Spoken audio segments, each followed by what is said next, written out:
Shalom pemirsa, dimanapun Anda berada, adalah satu sukacita tentunya kita dapat kembali bertemu untuk mempelajari kebenaran firman Tuhan melalui buku pelajaran sekolah sahabat kita, di mana sepanjang satu kuartal ini kita terus membahas melalui surat Petrus yang pertama dan surat Petrus yang kedua. Petrus menuliskan agar kita dapat merasakan pengalaman pribadi dalam kehidupannya, di mana dia mengenal Kristus dan dia bertumbuh, dan dia juga mengalami suatu pertobatan. Dan Yesus memanggil dia, "Gembalakanlah domba-dombaku."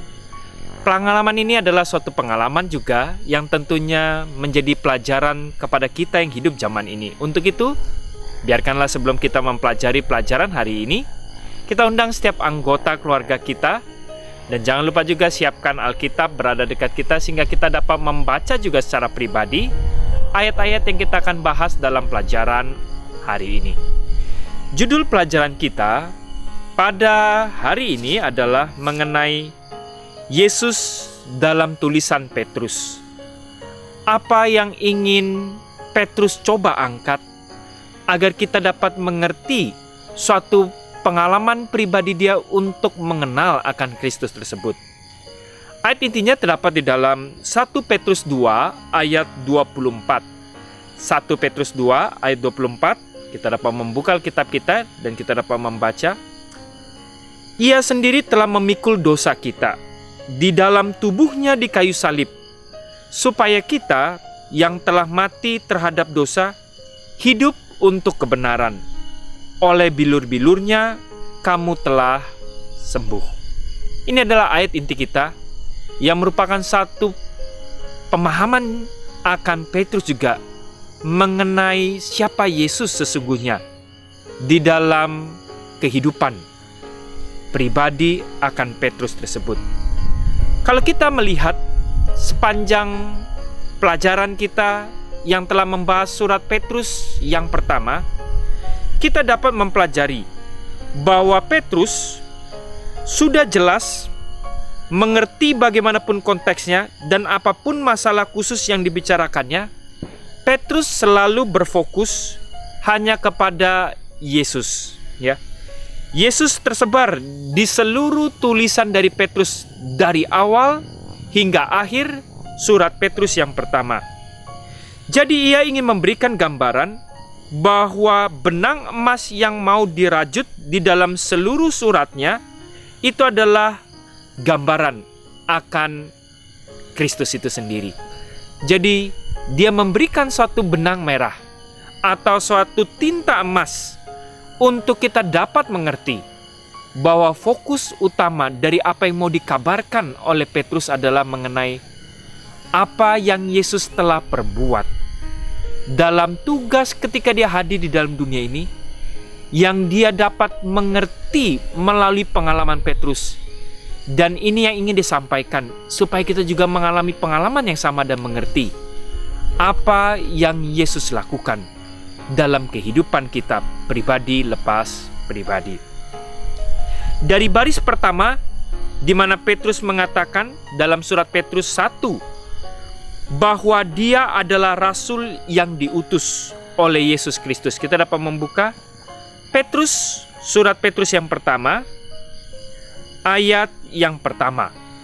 Dari ayat yang pertama saja kita dapat melihat bahwa Petrus menuliskan, dari Petrus saya ini, Rasul Yesus Kristus kepada orang-orang pendatang yang tersebar di Pontus, Galatia, Kapadokia, Asia Kecil, dan Bitinia. Ini adalah daerah-daerah yang tentu dikunjungi oleh Petrus. Tapi Petrus selalu mengatakan bahwa saya ini Rasul yang diutus oleh Yesus Kristus. Kemudian di ayat yang ketiga, surat Petrus 1, pasal pertama, ayat yang ketiga, terpujilah Tuhan Bapa Tuhan kita Yesus Kristus, yang karena rahmat-Nya yang besar telah melahirkan kita kembali oleh kebangkitan Yesus Kristus dari antara orang mati kepada suatu hidup yang penuh pengharapan. Kembali, Petrus selalu menekankan bahwa Kristus yang telah memberikan salah satu jalan keluar daripada upah dosa kita kematian kepada suatu hidup, yaitu hidup penuh pengharapan. Oleh karena kematian Kristus, kita saat ini memiliki sebuah pengharapan. terus diulang-ulangi, bahkan sampai pasal yang kelima dari surat Petrus yang pertama, ya, dikatakan dalam 1 Petrus yang kelima, ya, ayat yang terakhir ayat 14. Berilah salam seorang kepada yang lain dengan cium yang kudus. Damai sejahtera menyertai kamu sekalian yang berada di dalam Kristus. Dari awal hingga akhir, fokus utama yang selalu ingin diangkat melalui apa yang Petrus ingin sampaikan adalah bagaimana Kristus begitu bermakna di dalam perjalanan kehidupan yang mengubah juga kehidupan Petrus. Sekarang menjadi pertanyaan kita, apakah juga di dalam kehidupan kita, dalam percakapan, dalam tingkah laku, dalam fokus-fokus yang mau kita kejar di dalam setiap aspek kehidupan ini, apakah orang dapat melihat bahwa fokus yang terutama dalam kehidupan kita adalah kita dapat memberikan suatu gambaran karakter Kristus dan mengerjakan hal-hal yang memang Kristus ingin agar kita kerjakan dalam kehidupan ini, sehingga banyak orang dapat mengenal karakter Kristus melalui kehadiran kita. Ini mungkin menjadi sebuah pertanyaan yang seharusnya menjadi suatu gambaran yang sama, sebagaimana Petrus menceritakan, mengabarkan, bahkan menuliskan setiap pekabaran yang fokus utamanya adalah gambaran akan Kristus itu sendiri. Jadi kita dapat melihat Petrus berbicara mengenai penderitaan besar yang Yesus lewati dan menggunakan teladan Yesus dalam penderitaan ini sebagai teladan bagi kita. Tentu kita mengetahui dalam kehidupan dalam dunia ini, Kristus juga mengalami suatu penderitaan-penderitaan. Tapi kita harus belajar bagaimana teladan Kristus melewati setiap penderitaan itu, yang dapat juga menjadi pelajaran kepada Petrus ketika dia melewati setiap penderitaan-penderitaan dalam kehidupannya. Ini juga seharusnya menjadi pelajaran kepada kita. Bersama Kristus dan melalui teladan Kristus, kita berjalan melewati kehidupan ini sampai kedatangan yang kedua kali untuk tetap selalu setia. Jadi kita dapat melihat Petrus juga berbicara mengenai bukan hanya kematian, tapi dia juga berbicara mengenai kebangkitan Yesus. Dan apa artinya itu juga bagi kita, ya? Kebangkitan itu menjadi suatu pengharapan, suatu sukacita bagi Petrus. Bagaimana juga dengan kita? Apakah kita mempunyai suatu pengharapan? Sepasti pengharapan Petrus akan suatu damai sejahtera, suatu kebahagiaan, di mana Kristus telah memberikan suatu jalan keluar. Dan jalan keluar itu adalah jalan keluar yang pasti, bahwa setiap daripada kita yang mati dalam Kristus akan mengalami suatu kebangkitan. Selain itu, dia juga berbicara mengenai Yesus bukan hanya sebagai Mesias atau Kristos, atau yang diurapi artinya, tetapi tentang Yesus sebagai Mesias yang merupakan ketuhanan juga, ya. Begitu banyak pro dan kontra saat ini mengatakan bahwa Yesus itu bukan bagian dari ketuhanan. Tapi Petrus dengan jelas menuliskan, tentu secara kemanusiaan mungkin kita terbatas, tapi dengan iman kita memastikan dan kita percaya bahwa Kristus adalah bagian daripada ilahi dan ketuhanan itu sendiri. Dia adalah Tuhan itu sendiri yang menjadi manusia dan yang hidup dan mati, sehingga kita dapat memiliki pengharapan dan janji untuk hidup yang kekal, ya. Kelihatannya tentu masuk akal jika kita memulai dengan mempelajari pengalaman Kristus sebagai Mesias, karena gereja Kristen meminjam nama itu daripada kata Yunani yang artinya Kristos, ya. Mesias itu dari bahasa Yunani yang artinya Kristos. Bahasa Indonesianya artinya diurapi.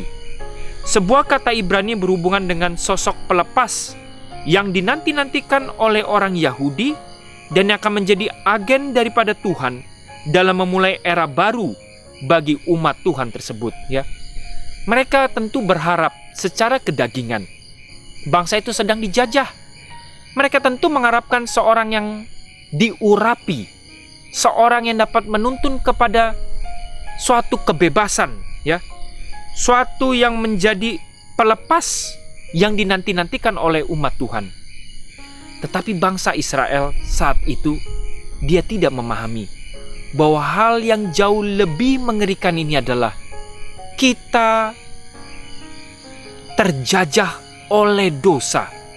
Hal yang Yesus ingin bebaskan kita adalah kita lepas daripada permasalahan dosa ini, yaitu cinta diri, di mana iblis melakukan penipuan, dan begitu banyak umat-umat manusia ini juga tertipu.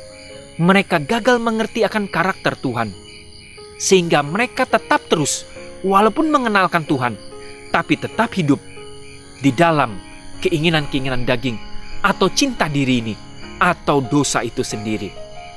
Inilah yang Yesus ingin berikan kepada kita suatu pengharapan, dan dia dapat memberikan suatu gambaran yang jelas akan karakter Tuhan yang sesungguhnya.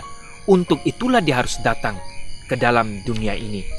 Jadi kita dapat melihat sebuah kata Ibrani yang berhubungan dengan sosok pelepas yang mau Tuhan lepaskan kita adalah lepas daripada permasalahan akan dosa ini.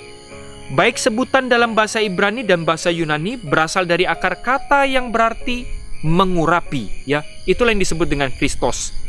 Terbukti dengan menyebutkannya Kristus, para penulis Perjanjian Baru melihat Yesus sebagai yang diasingkan secara khusus untuk satu tugas yang khusus.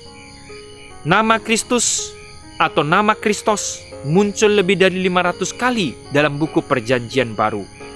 Meskipun terdapat lebih dari satu konsep mengenai Mesias di antara mereka yang hidup sejaman dengan Yesus, secara umum harus diakui bahwa pada abad pertama, orang Yahudi memandang Mesias sebagai seseorang yang memiliki hubungan yang khusus dengan Tuhan, ya.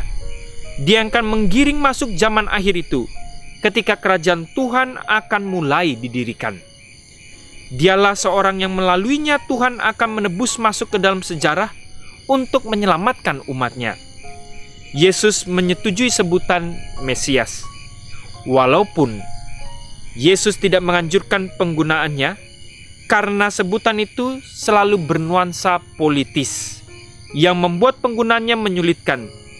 Meskipun enggan untuk menampilkan dirinya di depan umum dengan gelar itu, dalam mengutarakan misinya, Yesus tidak menegur baik Petrus, ya. Kita dapat melihat Matius 16 ayat 16 sampai 17. Yesus tidak menegur walaupun Petrus menyebutnya dengan Mesias, Kristos ataupun Kristus. Kita dapat membaca Matius 16 ayat 16 sampai 17.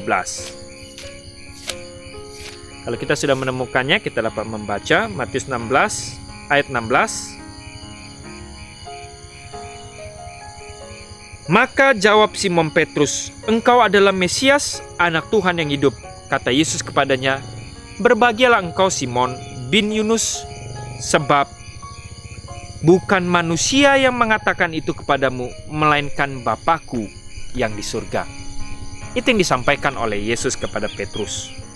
Maupun perumpamaan Samaria itu, di dalam Yohanes 4 ayat 25 sampai 26, pemirsa juga dapat baca, Yesus juga tidak menegur wanita Samaria itu untuk menggunakan kata Mesias ataupun Kristus. Dia tahu dirinya adalah Mesias itu sendiri. Jadi tentu kita menyadari bahwa Yesus sebenarnya mengetahui bahwa dirinya itu adalah sebagai Mesias, ya. Tetapi maknanya bukan kepada hal-hal yang lebih kepada politis, tetapi dia ingin memberikan suatu gambaran bahwa hal yang terutama adalah dia sebagai yang diurapi, pelepas kita dari setiap permasalahan-permasalahan akan dosa ini. Untuk itu dalam kehidupan kita juga, hendaknya kita dapat menyadari sebagaimana dengan Petrus. Kita bertumbuh, kita mengenalkan karakter Tuhan kita, dan kita mengerti apa rencana Tuhan yang sesungguhnya. Kita jangan gagal mengerti sebagaimana orang-orang Yahudi pada saat itu. Lebih kepada hal-hal yang bersifat dunia ini. Dia berpikir Kristus datang untuk melepaskan atau memberikan suatu pengharapan kepada hal-hal yang fana ini. Begitu banyak orang Kristen juga saat ini. mereka gagal fokus di dalam tujuan kehidupan di dunia ini. Mereka lebih banyak terpengaruhi atau hal-hal dalam kehidupan ini. Mereka banyak tersita waktu. Mereka banyak tersita segala tenaga untuk hal-hal yang bersifat fana, yang mempengaruhi kehidupan mereka. Dan mereka tidak mengerti sesungguhnya bahwa permasalahan yang terbesar dalam kehidupan ini adalah cinta diri atau dosa-dosa kesayangan itu sendiri. Dan ini adalah selalu usaha setan untuk mempengaruhi begitu banyak manusia sehingga mereka gagal mengerti akan karakter Tuhan yang sesungguhnya. Jadi biarkanlah melalui pelajaran kita hari ini, Yesus dalam tulisan Petrus, di mana Petrus selalu memberikan benang merah atau benang emas dalam setiap kehidupan ataupun tulisannya. Kristus adalah yang terutama, yang selalu menjadi suatu gambaran, rencana, karakter, dan segala tujuan yang Tuhan kehendaki dalam setiap kebenaran firman-Nya ini menjadikan suatu landasan utama dalam kehidupan pribadi Kristus. Kiranya juga menjadi suatu landasan setiap tujuan-tujuan yang Kristus inginkan menjadi juga tujuan dalam kehidupan kita, rumah tangga kita, dan keluarga besar kita. Kiranya Tuhan memberkati.